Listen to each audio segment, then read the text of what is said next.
Eh bien bonjour à tous messieurs dames, j'espère que vous allez bien. Aujourd'hui nous sommes le 10 janvier 2024. On est assez tôt, hein, bien évidemment, on a quand même les marchés français, enfin européens qui ont clôturé, mais les marchés américains, les marchés US tournent toujours, ça peut bouger encore un peu au niveau des US. Je pense que voilà, ça va rester dans ces eaux-là, grosso modo. On a un CAC 40 qui est à 7426 points, on a régressé, on a reculé de moins 0,01%. Voilà, hein, tout juste. Plus 0,04 en tout cas pour l'Eurostoxx, DAX plus 0,1, le FTSE moins 0,42, le Dow Jones Poisson qui progresse de plus 0,13, le Nasdaq plus 0,43, le Nikkei 225 plus 2,01, le pétrole Brent qui redescend à moins 1,25, le 11 d'or 2023 $80, l'euro USD 1,097, le Bitcoin, messieurs dames, qui avait fait un beau franchissement il y a quelques temps, bon voilà, qui redémarre encore un peu, 46 428 $.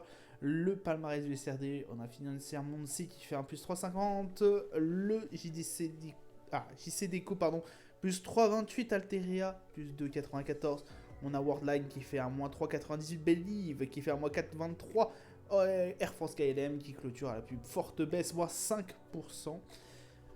Et quelques. Alors, que s'est-il passé aujourd'hui? Eh bien, pas grand-chose. Voilà, pas grand-chose. Pourquoi? Puisque demain, inflation US. Et oui, il ne fallait surtout pas, et il ne faut surtout pas la rater.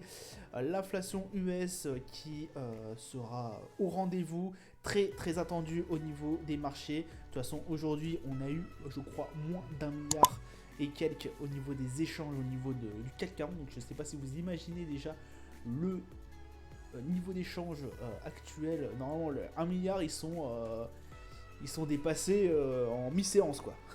Mi-séance et à peine. Et sur certains jours, c'est à peine en mi-séance, on arrive déjà à caler les 2 milliards. Des fois. Là, on est sur une séance entière, on est moins d'1 milliard échangé, c'est vraiment absolument incroyable. Donc écoutez, bon bah voilà, hein, on a eu aussi du nouveau au niveau de Bitcoin, donc c'est effectivement bien vrai. Alors on a eu un tremblement hier au niveau des... c'était hier ou avant-hier, je sais plus trop. On a eu un tremblement hier ou avant-hier au niveau des cryptos, effectivement il y a la SEC qui a balancé un communiqué. Apparemment ils s'étaient fait pirater leur compte Twitter, donc là ça avait fait énormément bouger au niveau de Bitcoin. Je vais pas trop vous en parler parce qu'effectivement c'est pas cette review qui est adaptée normalement pour. Et je suis désolé, je ne fais toujours pas d'hebdo crypto parce que je n'ai plus le temps. Mais voilà, en tout cas ça a pas mal bougé. Autre actu que j'ai vu, on a notamment Saint-Gobain qui s'est fait énormément éclater, notamment à cause de Bank of America qui décide avec ses analystes de ne surtout pas acheter d'actions. Voilà, dans leurs recommandations, ils ont dit clairement n'achetez pas d'actions Saint-Gobain. Donc forcément, ça perd beaucoup, beaucoup, beaucoup. Je m'en rappelle plus, mais je crois que c'est environ 5%, moins 5%, je crois, de tête, moins 5 ou moins 6. Donc vraiment grosse descente au niveau de Saint-Gobain.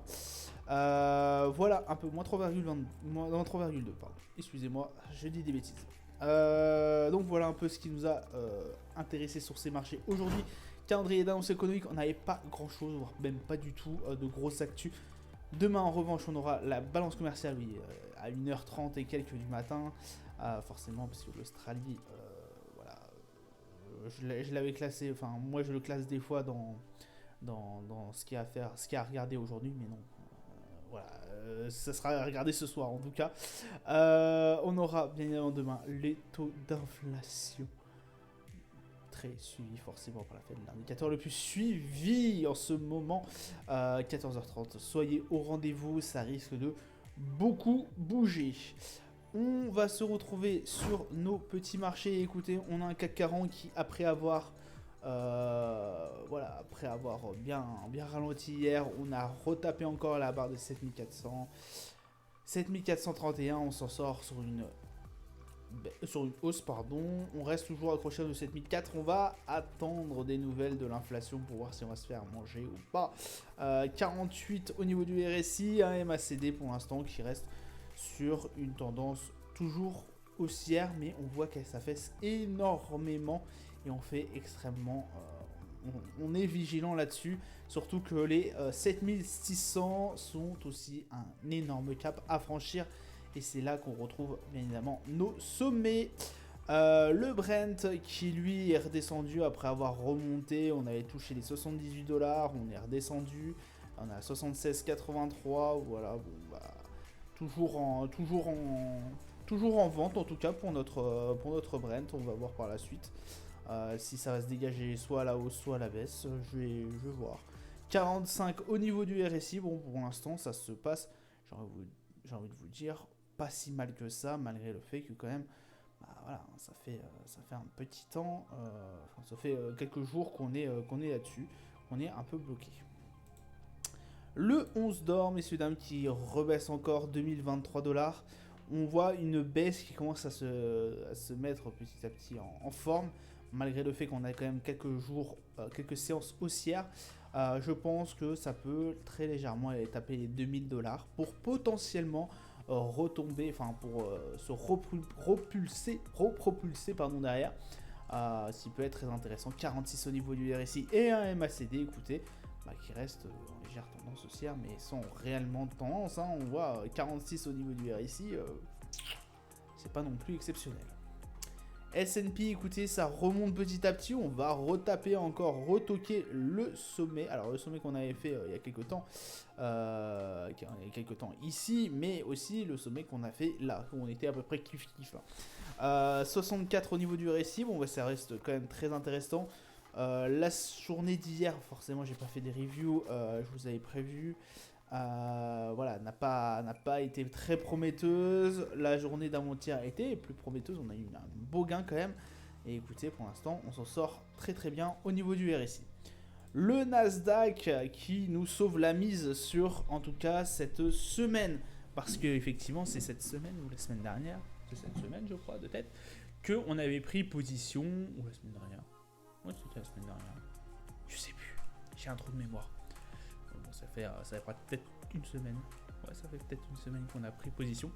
Et là, écoutez, bah, le Nasdaq, en tout cas, s'en tire pas si mal que ça. Et c'est ça qui sauve notre, en tout cas, trade, enfin, nos positions aujourd'hui. On a que le Nasdaq et le Brent de positionner. 16 756, ça se passe plutôt bien. 61 au niveau du RSI, on a repris un peu de tendance. Voilà.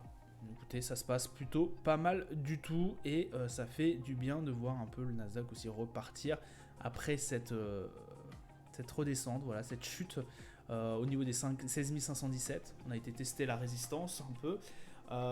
Cette chute qui nous a permis de respirer un peu, voilà, et repartir un peu de plus belle.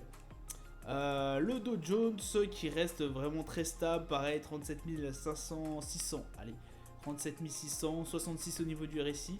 On est très très fort dans le RSI parce qu'on avait quand même réussi à pas mal monter. Là pour l'instant c'est vraiment en train de se calmer. On a un peu une chute au niveau des échanges, au niveau des volumes. Forcément, puisque grosse actu demain, les traders ainsi que les opérateurs ainsi que tous les investisseurs ne veulent pas prendre de position à la veille forcément de l'inflation américaine. Voilà, ça sera tout pour moi pour aujourd'hui. Je vous souhaite une excellente journée, une bonne soirée à vous. Je vous dis à plus tard. Ciao ciao.